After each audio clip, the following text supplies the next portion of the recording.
जय माता दी। प्रिय भक्तों, एक गांव में राजेंद्र नाम का एक व्यक्ति अपनी माँ और अपने दो बड़े भाइयों के साथ रहता था। राजेंद्र और राजेंद्र के दोनों बड़े भाई महेंद्र और सुरेंद्र ट्रक चलाते थे। राजेंद्र के घर में किसी भी चीज की कोई कमी नहीं थी। राजेंद्र के दोनों भाइयों की शादी हो चुकी थी।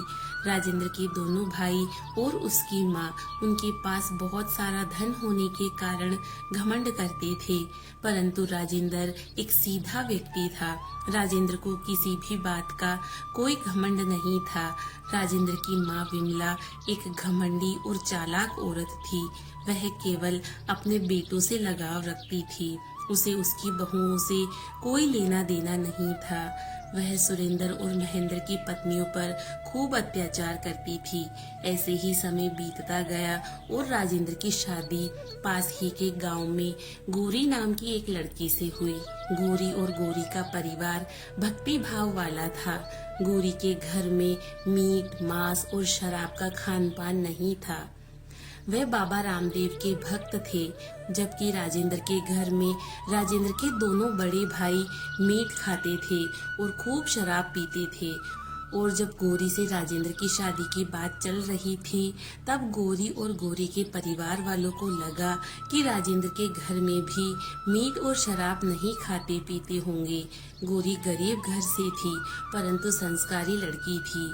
शादी के बाद गौरी ने जब अपने ससुराल जाकर देखा कि उस घर में मीट और शराब का खान पान चलता है, तो उसे अपनी किस्मत पर खूब रोना आया। परंतु जब उसे पता चला कि राजेंद्र इन सब चीजों से दूर रहता है, तो उसे इस बात की खुशी हुई कि उसका पति इन सब चीजों से दूर रहता है। राजेंद्र की माँ विमला गौरी को भी खूब परेशान करती थी। विमला तीनों बहुओं को बिल्कुल साधारण भोजन देती थी और अपने बेटों को पकवान बनाकर खिलाती थी। राजेंद्र अपनी पत्नी से खूब प्यार करता था। वह अपनी पत्नी के लिए अपने हिस्से के पकवान बचाकर रखता था और उसे खाने को देता था। परंतु इस बात का पता यदि राजेंद्र की माँ विमला को चल जाता, तो वह राजेंद्र से तो कुछ नहीं कहती, परंतु गौरी को खूब ताने देती, उसे खूब कड़वी कड़वी बातें कहती। ऐसे ही समय बीतता गया। राजेंद्र और गौरी के 4 बच्चे हुए और एक दिन राजेंद्र का एक्सीडेंट हो गया और राजेंद्र की मृत्यु हो गई। राजेंद्र की मृत्यु के बाद गौरी पर मानो दुखों का पहाड़ टूट पड़ा हो। गौरी को उसके ससुराल में सहारा देने वाला कोई नहीं था। राजेंद्र की माँ विमला आए दिन गौरी को ताने मारती और भला बुरा कहती और गौरी तथा उसके बच्चों को बोझ समझती थी। राजेंद्र की माँ की कड़वी बातें गौरी को परेशान कर देती थी। गौरी अपनी सास के ताने सुन सुनकर बाबा रामदेव को याद करके रोने लगती, क्योंकि राजेंद्र की माँ विमला गौरी को हर बात पर ताना मारती थी। गौरी खाना खाती तो ताने मारती, गौरी से कोई काम नहीं हो पाता तो ताने मारती। एक दिन गौरी के सबसे छोटे बच्चे की तबीयत खराब हो गई थी। इसी कारण वह पूरे दिन भर रोता रहा। उसे रखने के चक्कर में गौरी शाम को समय पर खाना नहीं बना पाई। इसी बात को लेकर गौरी की सास विमला गौरी को डांटने लगी कि तुमने समय पर खाना क्यों नहीं बनाया, दिन भर पड़ी रहती हो, कुछ काम तो होता नहीं है तुमसे। और उसी रात गौरी को धक्के मारकर घर से बाहर निकाल दिया।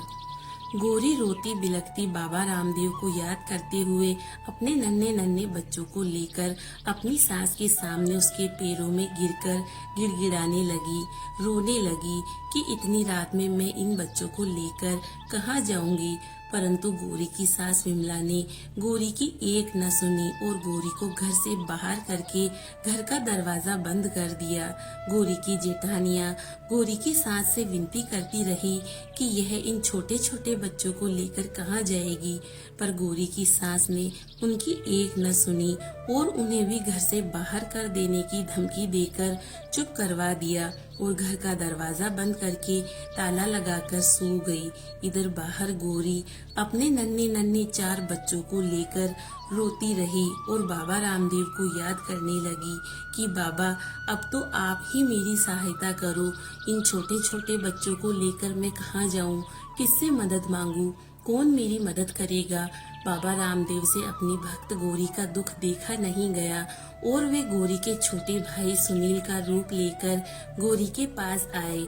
और जब गौरी ने अचानक अपने छोटे भाई को आते देखा तो बहुत ही खुश हुई और अपना सारा हाल अपने भाई को कह सुनाया और फूट फूट कर रोने लगी। गौरी के छोटे भाई के रूप में बाबा रामदेव ने गौरी को दिलासा दिलाया और अपने साथ गौरी को लेकर गौरी के माता पिता के पास उनके घर ले आया। और जैसे ही गौरी के माता पिता ने गौरी को इतनी रात को अकेले अपने घर आया देख सारी बात समझ गए और गौरी से पूछने लगे कि बेटी तुम इतनी रात को अकेले कैसे आई। तब गौरी ने कहा कि मैं अकेली नहीं आई, मैं तो सुनील के साथ आई हूँ। और जब पीछे मुड़कर देखा तो वहाँ कोई नहीं था, क्योंकि सुनील का रूप लिए बाबा रामदेव वहाँ से अंतर्ध्यान हो चुके थे। और जब गौरी ने अपने भाई को घर के अंदर से आते देखा तो सब समझ गई कि उसके छोटे भाई के रूप में कोई और नहीं बल्कि बाबा रामदेव ही थे, जो उसे यहाँ लेकर आए और यहाँ छोड़कर अंतर्ध्यान हो गए हैं।